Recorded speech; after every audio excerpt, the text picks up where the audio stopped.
All right, welcome to This Explainer. Today we're literally firing up the cylinders and shifting our entire focus to a place where incredible natural geography collided head-on with relentless human endeavor. We're talking about the place that practically built the modern world. We are looking at Michigan, the engine of America. This is a state whose entire story is defined by two massive sweeping forces, water and wheels. From the ancient glaciers that physically carved out its borders to the roaring assembly lines that pretty much forged a global middle class, Michigan's history is an absolute masterclass in adaptation, industry, and survival. But hey, before we even touch on factories or cars, we have to talk about water, because in Michigan, geography truly is destiny. Consider this absolutely staggering fact for a second. No matter where you stand in the entire state of Michigan, you are never more than 85 miles from a Great Lake, and you're never more than 6 miles from a natural inland water source. It's wild. This unparalleled access to fresh water is the foundational blueprint of the whole state. It completely dictated who settled there, how they traded, and ultimately how they powered a massive global industrial empire. Okay, let's dive right into this. Here is our roadmap for the journey today. We'll be going over the Great Lakes Peninsula, colonization and early statehood, the automotive revolution, demographics and cultural shifts, and finally, deindustrialization and the modern economy. Let's start things off with Act 1, the Great Lakes Peninsula. So, for thousands of years, long before any state lines were drawn, this region was inhabited by indigenous peoples, notably the Algonquian groups, which includes the Ojibwe, the Ottawa, and the Potawatomi, who formed what was known as the Council of Three Fires. Actually, the very name of the state is deeply rooted in this heritage. Some scholars point out that it comes from the Ojibwe word Michigami, which simply translates to large water or large lake. And honestly, it is incredibly fitting. Michigan boasts 3,288 miles of freshwater coastline. To put that into perspective, that is the longest freshwater coastline of any political subdivision in the entire United States. Water wasn't just a scenic backdrop for them. It was the highway, it was the lifeblood, and it was the spiritual center of the region. It's the kind of geography that genuinely makes the Midwest feel like the coast. Now, what makes Michigan geographically so unique is that it's basically split into two massive, distinct landmasses, the Upper and Lower Peninsulas, which are separated by the Straits of Mackinac. And they present this stark, incredible duality. You've got the Upper Peninsula, or the UP, which is heavily forested, sparsely populated, but incredibly rich in raw minerals like copper and iron.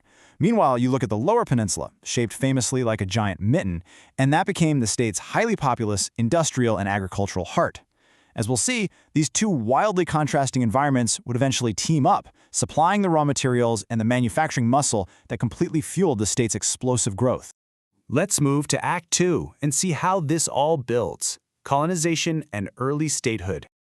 Back in the day, the Great Lakes region basically turned into a giant geopolitical chessboard for colonial powers, and they were all initially drawn there by one highly lucrative resource, the fur trade. It was basically a gold rush.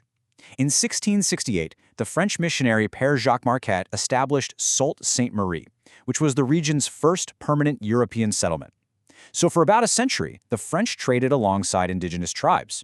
But after the French and Indian War, control suddenly flipped. The British took over in 1763, heavily fortifying positions like Detroit. And finally, following the American Revolution and the Jay Treaty, the Americans assumed control of Detroit in 1796. Think about that. 3 totally different flags flew over this territory in just over a single century. But here's a crazy historical anecdote for you. Michigan's exact borders weren't finalized without a fight. In the 1830s, just as Michigan was gearing up for statehood, a fierce boundary dispute broke out with Ohio over a tiny piece of land called the Toledo Strip. This almost entirely bloodless conflict became known as the Toledo War. So to resolve it, Congress stepped in and gave the Toledo Strip to Ohio. But in exchange, Michigan was granted the western portion of the Upper Peninsula as a concession. Now at the time, Michiganders felt completely cheated. But talk about a blessing in disguise. That vast northern wilderness turned out to be sitting on some of the richest copper, iron, and timber reserves in all of North America. It completely supercharged Michigan's early economy and paved the way for its official admission to the Union in 1837. Which accelerates our narrative right into the 20th century. Act 3, the automotive revolution. All right, so the borders are set, the resources are flowing, and this is where human ingenuity meets mass production. Right at the turn of the century, a totally unique concentration of engineering know-how gathered in Detroit.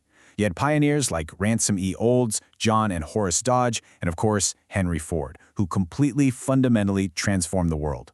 Ford's implementation of the moving assembly line in Highland Park, absolute watershed moment in human history, a real game changer. It didn't just make cars, it made cars affordable for everyday people.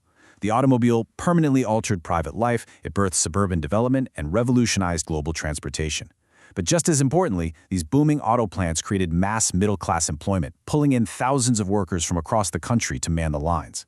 And honestly, the sheer scale of this industrial engine is incredibly hard to overstate.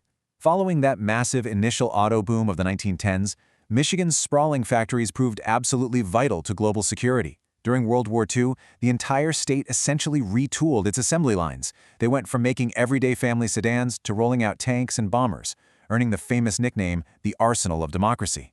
In fact, Michigan manufactured an astonishing 10.9% of all U.S. military armaments during the war. Then, after the war in the 1950s, this massive economic momentum just kept rolling, driving the huge expansion of the American suburbs and the new interstate highway system. Naturally, when you put that intense of an industrial environment together, it birthed major political movements that ended up shaping the whole nation. The historical sources show this really fascinating political duality.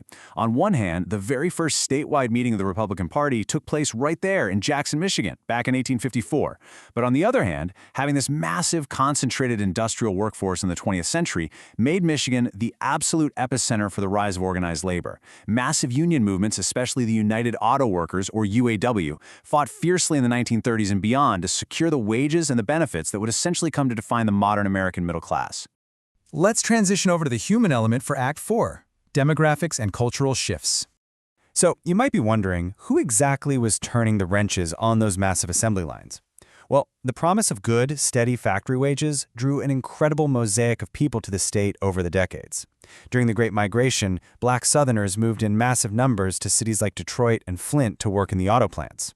Then you had Dearborn, which became home to a highly significant Arab American community, with Lebanese, Yemeni, and Iraqi immigrants also initially drawn in by those auto jobs. Later on, vibrant Hmong communities settled in places like Pontiac and Warren. And if we go even further back, a huge wave of French Canadians had migrated down to the Saginaw Valley and the Upper Peninsula to work the booming lumber and mining camps.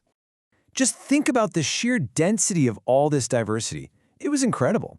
By the 1930s, residential housing was in incredibly short supply in Detroit, and the city was growing at such a breakneck pace that over 30 different languages were being spoken in its public schools alone. Now, when you bring that many different cultures, traditions, and lived experiences together into one booming metropolis, it sparks incredible cultural innovation.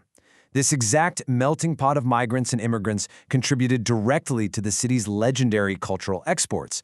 Most notably, of course, the iconic, world-changing Motown sound of the 1960s.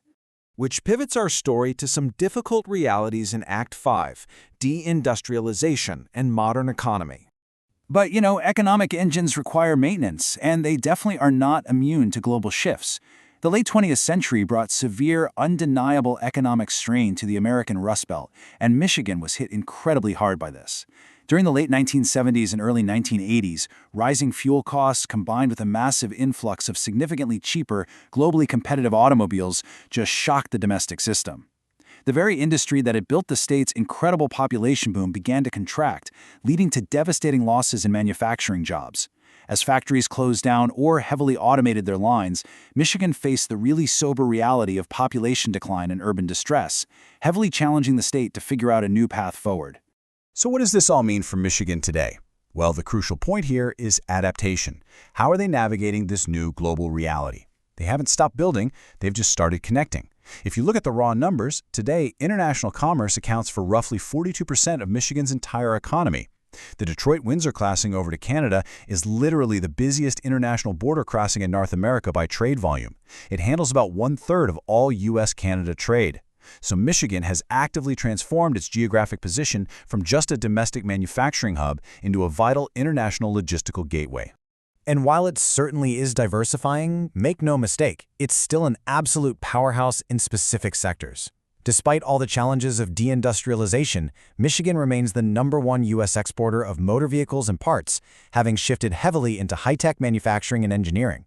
But hey, it's not all metal and motors. The Lower Peninsula's unique climate makes it a top agricultural producer. They are particularly famous across the country for their tart cherries and blueberries. And let's not forget the environment we started this whole explainer with. Tourism is absolutely massive, drawing millions of people to the majestic Great Lakes coastlines and deeply historic spots like Mackinac Island. And this actually brings everything full circle, beautifully captured in the state's official motto, Si quaris peninsulam amoenum circumspece, which translates from Latin to, if you seek a pleasant peninsula, look about you. After taking you through centuries of fur trading, tense border wars, the birth of the moving assembly line, the roar of Motown, and the heavy struggles of the Rust Belt, it all comes right back to the land and the water. The geography of the Great Lakes is the constant, enduring anchor to all this relentless human change. Which leaves us looking right toward the horizon. Michigan has proven time and again that it knows exactly how to build, how to adapt, and how to change the world. From high-tech auto engineering to global supply chains and agricultural dominance, the state is shifting gears once again. So the big question is, how will Michigan continue to reinvent its economic engine in the 21st century? It's a question that honestly matters to all of us, because as history shows us, where Michigan goes, the rest of the world very often follows. Thank you so much for joining me on this explainer. Keep seeking out the knowledge around you, and I will see you next time.